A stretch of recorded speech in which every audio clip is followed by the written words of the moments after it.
부모님이 돈이 좀 있으니까 전 돈 상관없으니까 좀 비싸지만 티 안 나게 할래요? 라고 말씀을 하시더라고요.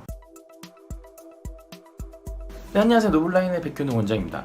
제가 오늘 환자분을 한번 뵀는데 학생이었어요. 학생이었는데 이제 좀 있으면 방학이잖아요. 겨울방학 길게 있는데 그분이 수술을 받을 때 이쪽으로 제가 이제 투블럭으로 좀 학생이니까 투블럭으로 좀 밀고 뭐 한 달 정도 모자 쓰고 다니면 되고 방학이니까 뭐 신경 안 써도 되니까 제가 투블럭으로 좀 밀라고 미는 게 수술하는데 좋을 것 같다고 얘기를 했더니 그분이 저는 뭐 비삭발로 하고 싶은데요. 뭐 저는 뭐 돈은 상관없으니까 부모님이 돈이 좀 있으니까 전 돈 상관없으니까 좀 비싸지만 티 안 나게 할래요? 라고 말씀을 하시더라고요. 근데 뭐 그렇게 생각하실 수도 있어요. 요즘 뭐 인터넷 보면은 뭐 옛날에 이제 비절개 모발이식 그럼 다 삭발을 했어야 되지만 요즘에는 티 안 나게 삭발 안 하는 비삭발 수술도 있고 뭐 부분 삭발도 있고 여러 가지 방법들이 나와 있으니까 뭐 굳이 삭발하지 않아도 된다고 생각하실 수도 있습니다. 근데 가만히 곰곰이 좀 생각을 해보면요, 이 삭발을 하는 게 과연 수술 시간을 짧게 하는 것, 그 다음에 비용을 낮추는 것 말고는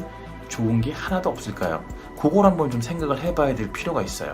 사실 제 생각에는 큰 차이는 아니지만 삭발을 하는 게 수술 시간을 단축하는 것 말고도 장점들이 몇 개가 더 있습니다. 제가 그거 좀 설명을 드리도록 하겠습니다. 우선 삭발을 하면요, 제가 이렇게 삭발을 쭉 하고서는 이렇게 보잖아요. 그러면은 어떤 모낭이 튼튼하고 어떤 모낭이 뽑기가 좋고 뭐 이런 것들 있잖아요. 이런 것들이 삭발하지 않았을 때보다 아주 잘 보입니다. 아주 잘 보이기 때문에 뽑기 좋고 굵고 튼튼한 모낭 단위들을 골라내기가 좀 유리해요. 아무래도 그렇겠죠. 지금 사진에서 보시는 것처럼 이렇게 삭발을 쭉 해놓고 보면요, 이렇게 확대경으로 보면 더 잘 보이는데 이렇게 맨눈으로만 보더라도 어느 쪽에 모발이 더 많고 어느 쪽에 모발이 더 굵고 튼튼한 것들이 많이 있고 이런 것들이 아무래도 보기 좋기 때문에 튼튼하고 뽑기 좋은 모발들을 선별하기가 조금 더 유리하다는 겁니다.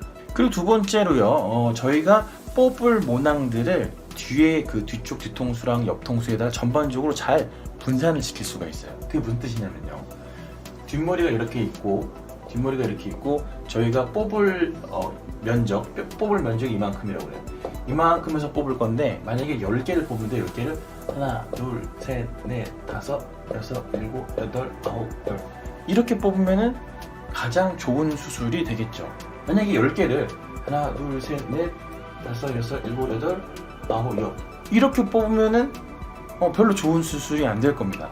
그렇기 때문에 이렇게 전반적으로 잘 분산을 시켜놔야 나중에 이쪽을 조금 이발을 좀 짧게 하거나 이랬을 때도 티가 좀 덜 나게 되겠죠. 근데 이렇게 전반적으로 분산시키기에는 아무래도 삭발을 샥 해놓고 눈으로 이렇게 봐가면서 여기 좀 덜 뽑았네 뭐 이렇게 확인을 해가면서 하는 게 아무래도 조금이라도 좀 더 유리하다는 겁니다. 제가 작년에도 학회에 갔을 때 이제 수술을 할 때 주로 삭발을 하시는 원장님들께서 항상 말씀하시는 게 비삭발이나 부분 삭발 이런 것들은 아무래도 perfect distribution에는 좀 삭발보다는 전체 삭발보다는 조금 취약할 수밖에 없다라는 게 일반적인 생각이죠. 세 번째로 뭐 요거는 사실 뭐 의사 선생님들마다 생각이 좀 다를 수도 있는데 아무래도 작업 환경이 삭발을 하고 나면은 작업 환경이 좋기 때문에 모낭에 손상을 줄 가능성은 조금이라도 떨어질 것 같아요. 제 생각에는.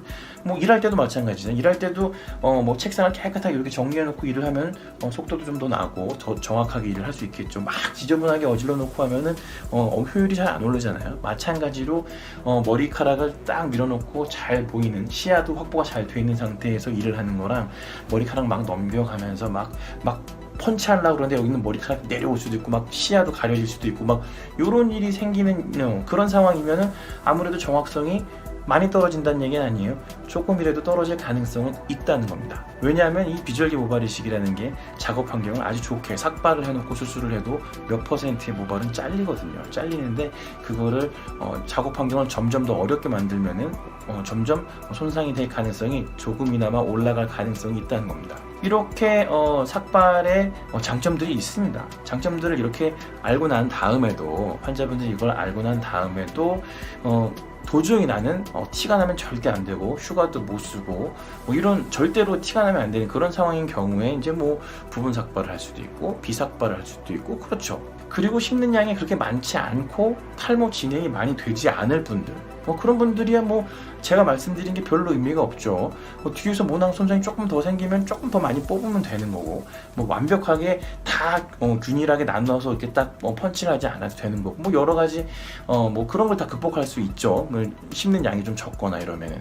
하지만 탈모가 좀 많이 진행이 돼서 많은 양을 심어야 되고, 앞으로 탈모가 진행될 가능성이 많아서 수술을 추가적으로 해야 될 가능성이 많으신, 뒤쪽의 모낭들을 최대한 아껴 써서 요령 있게 분배를 잘해서 써야 될 그런 환자분들은 특히 본인이 휴가를 좀 낼 수 있거나 방학이 있거나 이런 직업을 갖고 있는 그런 분들이라면은 어떤 삭발을 하는 정도, 아니면 이 뒤쪽에 뽑는 그쪽 부위에 투블럭 정도 하는 정도, 그 정도의 수고는 감안하셔야 된다는 거죠. 그러니까 아까 제가 맨 처음에 말씀을 드렸던 그 학생분, 방학도 있고, 그 다음에 모자도 쓰고 다닐 수 있고, 여러 가지 다 좋은 그런 조건을 갖고 있는 분이 어떤 부분 삭발이나 아니면 비삭발을 하는 거는, 그건 제가 볼 땐 별로 현명한 방법이 아니라는 겁니다.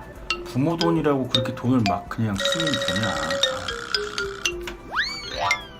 그러니까 수술을 하고 한 열흘 정도 휴가를 낼 수 있는 분들이나, 아니면은 수술하고 모자를 쓰고 다녀도 전혀 무방하신 분들, 그리고 방학이 있는 학생들이나 아니면 교직원들, 그리고 프리랜서로 활동하시거나 자영업 하시는 분들, 많이 미팅 없는 이런 분들 같은 경우에는 굳이 티가 안 나게 만들기 위해서 그렇게 돈을 더 많이 내가면서 수술 결과를 약간 포기해가면서 그렇게 하실 필요가 없다는 겁니다. 물론 제가 비삭발이나 부분 삭발이 어떤 결과에 큰 영향을 준다고 말씀드리는 건 아니에요. 하지만 본인이 여건이 되고, 그리고 자신의 모발을 한 1, 2%, 2, 3%라도 조금 더 아끼면서 제대로 된 수술을 받기 위해서는 이 정도 감수가 필요할 수도 있다라는 걸 말씀드리는 겁니다.